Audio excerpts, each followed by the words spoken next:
y vamos a recibir a un amigo de la casa, al doctor Luis Berger, que está con nosotros, que viene a responder diferentes preguntas, pero también viene a hablarnos de cómo podemos lidiar con el estrés que generan las tragedias. Sí, mira, la pregunta es abarcadora, pero bien puntual a la vez.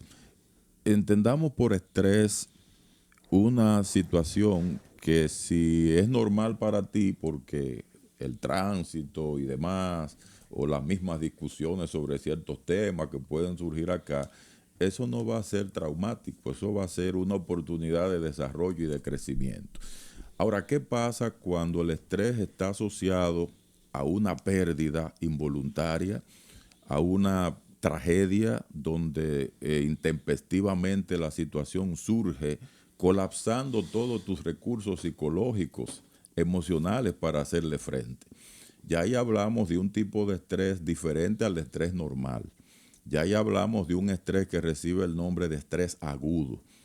¿Por qué? Porque la persona cae en una etapa de aturdimiento emocional, donde colapsan por completo todas sus posibilidades de respuesta. Por eso es que ustedes han visto gente que todavía está tan estremecida que no puede dormir, que por alguna razón no han vuelto a comer como comían antes, algunos incluso se paralizaron.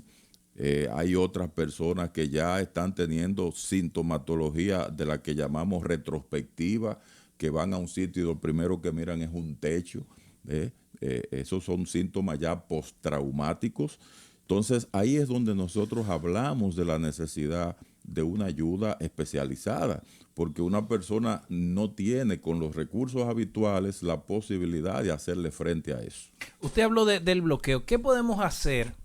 Y en mi caso, que me he recibido esa primera llamada, esa llamada de madrugada con una mala noticia, ¿qué podemos hacer para salir de ese bloqueo, de esa primera llamada? Porque hay que actuar. Y como usted mencionó, hay gente que se frisa. ¿Cómo nos preparamos o qué hacer después de esa primera llamada? Sí, mira, nosotros le llamamos a estos recursos los recursos de la primera ayuda psicológica, que no es más que un inicio para uno procesar la experiencia. ¿Qué significa procesar la experiencia? Hay gente que se paraliza y es el inicio del procesamiento. Es una forma de decir, espérate, yo no tengo recursos para entender esto. Yo no tengo recursos para explicar esto. Yo no tengo nombre para nombrar esto, porque la experiencia es inenarrable, es innombrable, no tiene referente. Entonces la parálisis es el primer momento de aturdimiento y hay que darse ese tiempo. No podemos ser los más valientes, los más guapos y ven, yo tengo que demostrar la osadía y salir huyendo a resolver. No, es que usted no tiene recursos para resolver. ¿Y qué pasa cuando una persona actúa precisamente así? Cuando la ves que sufre una tragedia pero que continúa en un shock, pero hablando normal, como si nada pasara y continúa y sigue. ¿Tiene esa persona la posibilidad de luego tener un choque psicológico?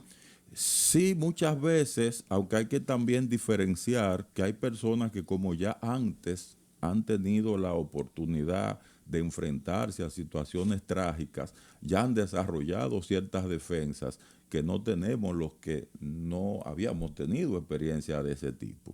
Pero hay personas que usan también la estrategia de hablar y hablar y hablar mucho y de enojarse y enojarse mucho como una forma de no tener contacto con la experiencia dolorosa. Es como un mecanismo de defensa que tiene la mente para poder neutralizar ese dolor. Estimado, mi abuelo tenía una frase que era muy, todos la criticaban, pero él siempre la aplicaba en momentos difíciles. Mi abuelo decía, hagan lo que tengan que hacer, que mañana los negocios abren a las 8. Como una manera de decirnos, el mundo va a continuar mañana, pero hay personas que tienen ahora mismo una pérdida o una situación traumática que quizás necesitan ayuda, pero su realidad no le permite detenerse. Hay personas que han sido afectadas, pero que tienen que estar en su trabajo. Hay personas que han sido afectadas, pero tienen que asumir sus responsabilidades. O sea, tratar de continuar con la mayor normalidad posible, pero es difícil. ¿Qué hace ese tipo de gente que sabe que necesita ayuda, pero de momento el tiempo de mis obligaciones laborales, mi compromiso, no me dejan detenerme en eso, pero la necesito? Bueno, va haciendo las dos cosas a la vez. Primero porque tiene que sobrevivir, pero lo va a hacer con menos energía, lo va a hacer con menos entusiasmo, lo va a hacer a contrapeso de su voluntad. Y respecto a tu pregunta, y qué bueno que la hiciste, miren, nosotros tenemos una cultura que en ese sentido nos ayuda en muchas cosas. La cultura es solidaria, la gente siente el dolor del otro, hace sentir que la otra persona se sienta apoyada. Ahora bien, en términos de defensas para darle respuesta a crisis postraumática de esa naturaleza, no nos podemos comparar, por ejemplo, con la cultura oriental.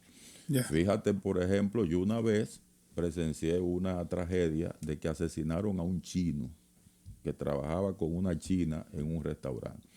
Y déjame decirte que al chino lo mataron hoy y al otro día la china estaba vendiendo picapollo, como si nada hubiera pasado.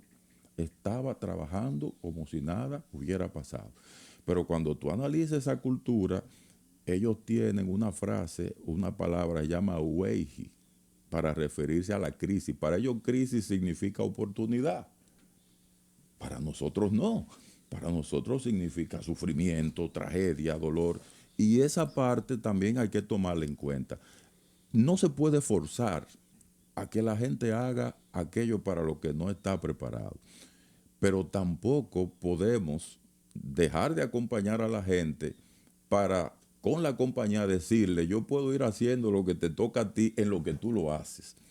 Porque lo que no se puede dar el lujo a una sociedad es que todos nos quedemos paralizados en una fase de inactividad, una fase de inacción, en una fase depresiva o en una fase de enojo que no permita que lleguemos al último punto que debe llevar un proceso de duelo, que es la reconstrucción y la reparación. Este dolor intermitente, en mi caso, por ejemplo, yo no perdí a nadie directo full, perdí 2 amigos muy cercanos. Pero yo de repente estoy bien y en un momento dado, pum, me llega ese recuerdo y me bloqueo. ¿Cómo manejamos los que entendemos que no fuimos afectados directamente de esas 231 víctimas, para hablar del tema particular que nos ocupa?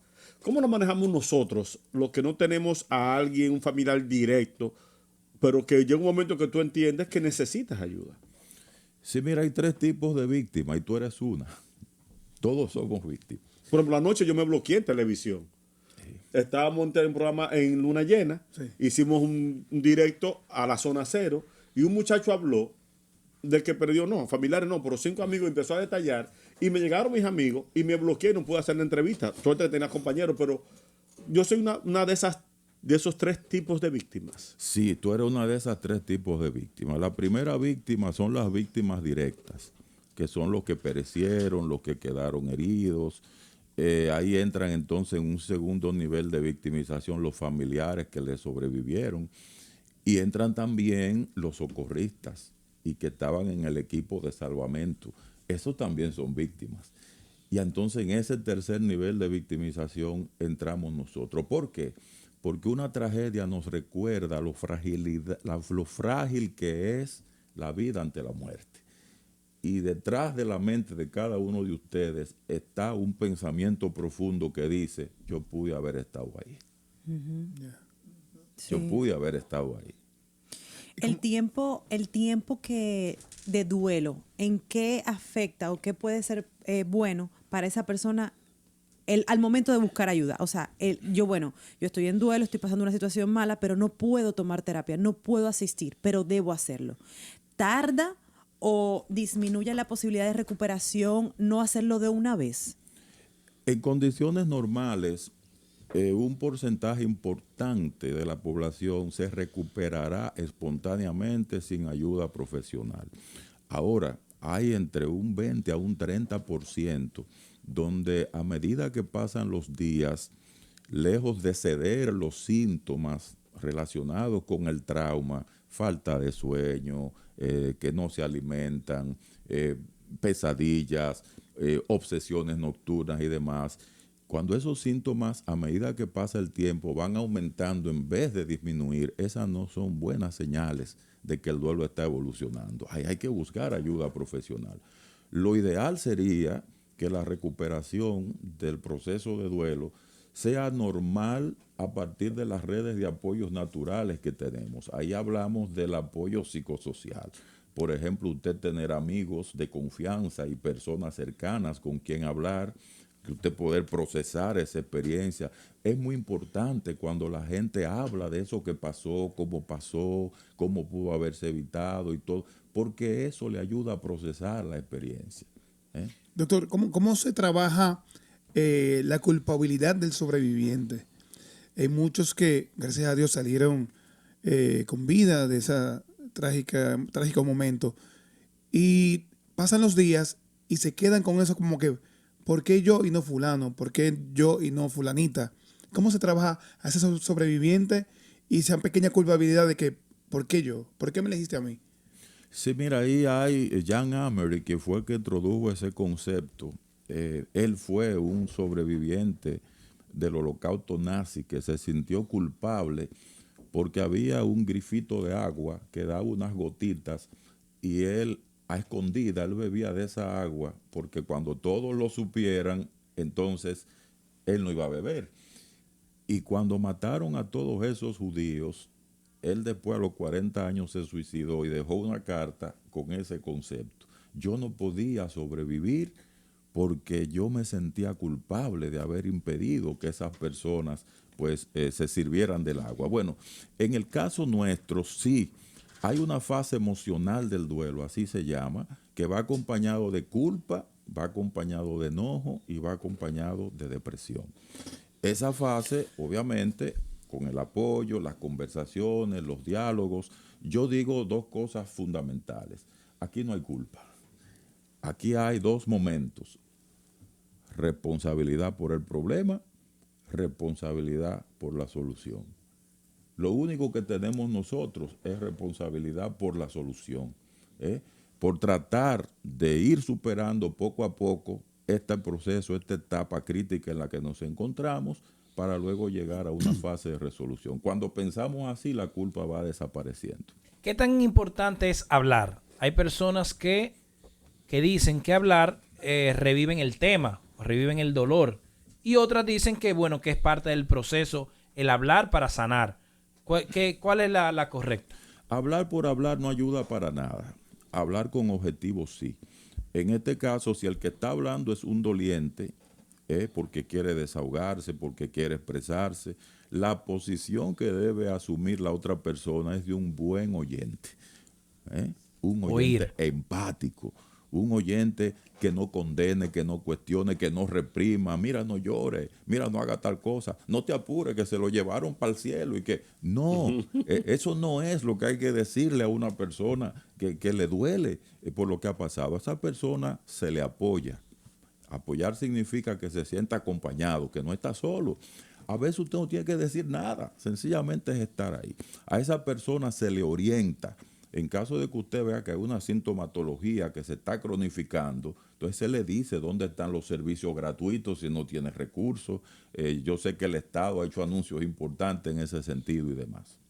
¿Qué sucede con estas personas afectadas directamente que perdieron un familiar cercano y que en estos días creen que van sobrellevando todo, pero no se dan cuenta que es que tienen un núcleo que los está acompañando, pero ese núcleo continúa su vida más adelante? Ese núcleo, el tiempo que paso contigo hoy, ya no lo puedo pasar mañana porque debo continuar con mis responsabilidades. ¿Cómo se maneja eso de estas personas que ven la realidad al paso de los días, ya cuando los que estaban cerca se alejan?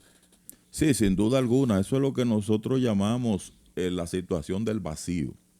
Llega un momento de situación del vacío donde ya se te fue la red de apoyo y ya quedas en conexión contigo mismo. Bueno, pues ahí viene una fase que nosotros le llamamos espiritual y filosófica, que es donde la persona comienza a darle un significado a la tragedia distinto al que le daba cuando necesitaba de esa red de apoyo. Ya la persona comienza a preguntarse qué yo aprendí de todo esto y cómo puedo ser mejor a partir de esto. Vamos a que la gente tenga la oportunidad ahora de hacerle alguna pregunta a el doctor Luis Vergés, que está con nosotros tocando estos temas que hacen falta en estos días. Tú eres nuestro sexto hombre y es hora de que entres al juego. Llama y sé parte del show. 809-333 o tengo que decir el guión. No creo que tenga que decir el guión, ¿o sí? ¿O por qué le pusiste el guión? 809-333-. No, suena raro. Le hace falta como un ritmo, ¿no? La mejor excusa para... Qué raro. Es tu momento mañanero. Llama ahora. 809-333-1057. Llama ahora. Doctor, mañanero, buen día. Después de la llamada le hago la pregunta. Hello. Y bueno, referente a lo que decía el doctor y lo de Correa, hay muchas veces que a muchas amistades nos dejan por fuera, no que nos dejan por fuera, sino que piensan, oh, solamente era un amigo. Y muchas veces a nosotros nos duele más que a los demás, porque hay muchas familias que lo ven 5 o 6 veces al año, y nosotros, esa persona no es solamente un amigo, es parte de nuestro día a día. Esa persona era que nos cogía al gimnasio, ¿sabes? Y yo ese hueco se queda ahí. Y eso es lo que muchas veces la gente no entiende. Dice, oh, no, él no es un amigo. Ese era mi día a día. Y ese espacio nada lo ocupa, porque tú sientes el vacío que no está ahí ya. Esa persona no está ahí y no hay forma de recuperar eso. Sí, hay que aceptar, y es un objetivo, llegar al punto de aceptar la pérdida. A veces entramos en negación, a veces nos quedamos estancados, pero el primer objetivo es llegar a aceptar esa realidad para seguir solucionando las otras tareas y necesidades. ¿Qué errores se cometen al intentar seguir? Pasó la tragedia. Y bueno, vamos a tirar para adelante. Tenemos que seguir para adelante. ¿Qué errores se cometen en ese proceso? ¿Qué podemos hacer para no cometer errores en ese proceso? Sí, mira, hay muchos errores. El primer error es desvincularnos demasiado pronto de nuestra red de apoyo. Yo llamo red de apoyo a ese mismo amigo, esa amiga, ese familiar cercano que de una u otra manera te escucha, que de una forma u otra te orienta o te apoya. Ese es un primer error. Otro es el querer hacerse el fuerte. Aquí no se llora, aquí no se sufre, aquí hay que demostrarle a todo el mundo que la vida sigue. Sí, pero si usted no tiene todavía defensas psicológicas y emocionales para procesar la experiencia, entonces eso se le puede cronificar después. Tercero, no entender que el proceso de duelo avanza. Y cuando decimos avanza, significa que no lo estanquemos. ¿Cómo lo estancamos? Bueno, practicando cada vez más eso que llamamos pensamientos rumiativos. ¿Qué es un pensamiento rumiativo? Es recordar solo lo que nos da dolor. Y al recordar solo lo que nos da dolor, hay una red neuronal que se va afianzando con el dolor, y mientras más pasa el tiempo, menos salimos de ahí.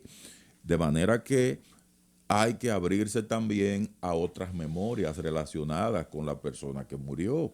Fíjate cómo mucha gente en los mismos procesos funerarios, ustedes observan que ponen algo simbólico a lo que mejor definía la vida de esa persona. En el caso de Rubí Pérez, el tema del arte. Me encantó, por ejemplo, este ritual que hicieron en el Teatro Nacional, donde usted ve un féretro con el sombrero y los lentes que eran tan alegóricos a él, que se escuchaba unas notas del himno interpretadas por él, para ir combinando la dinámica de la vida y la muerte. No como que la muerte es lo que siempre se va a imponer sobre la vida. Bueno, pues, doctor Luis, muchas gracias por venir aquí al Mañanero. Gracias por siempre usted estar dispuesto a lo que se le pida desde aquí. Personalmente, en nombre de mi familia, le damos las gracias por acompañarnos en la diferente etapa, cuando hemos tenido pérdidas, y ahora que tenemos una pérdida nacional, también usted está presente. Así es, gracias por invitarme. ¿Cómo la gente puede comunicarse con usted? Sí, nosotros estamos en el Centro Psicológico Bienestar Familiar. Se puede llamar al 809-688-5292, ahí para servirles. Ahí en el video está el teléfono. Si usted quiere ampliar otros temas, les recomiendo que llame. Les recomiendo personalmente, y por experiencia mía y de mi familia, les recomiendo que llamen. Así que muchas gracias, Luis Vergés, nuestro hermano. Ahora viene el único bloque al que nos interesa meterle.